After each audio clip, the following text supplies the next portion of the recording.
পটিয়ায় পৃথক অভিযানে ইয়াবাসহ ১ জন, ওয়ারেন্টভুক্ত ৭ জন এবং ফৌজদারি কার্যবিধির ১৫১ ধারায় আরও ২ জন সহ মোট ১০ জনকে গ্রেপ্তার করেছে পটিয়া থানা পুলিশ। শুক্রবার ভোররাতে পটিয়া থানার বিভিন্ন এলাকায় অভিযান চালিয়ে তাদের গ্রেপ্তার করা হয়। অভিযানে কুসুমপুরা জহির আহম্মদ সওদাগর বাড়ির মোড় মোহাম্মদ ইদ্রিস ওরফে আকাশকে ১০ পিস ইয়াবাসহে গ্রেপ্তার করা হয়। এছাড়া পৃথক অভিযানে আনোয়ারা থানার সিআর মামলার ওয়ারেন্টভুক্ত আসামি পটিয়ার বেলখাইন বুধপুরা বাজার দুর্গাবাড়ি এলাকার বরুণ দাস, একই এলাকার রুম্পি তালুকদার, শুভ দাসবাপ্পা ও রীনা দাসকে গ্রেপ্তার করা হয়।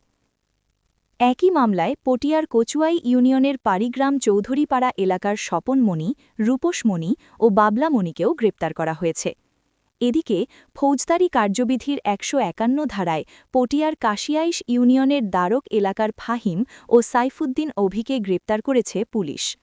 গ্রেপ্তারকৃত আসামিদের পুলিশ এসকর্টের মাধ্যমে আদালতে সোপর্দ করা হয়েছে বলে জানিয়েছে পটিয়া থানা পুলিশ।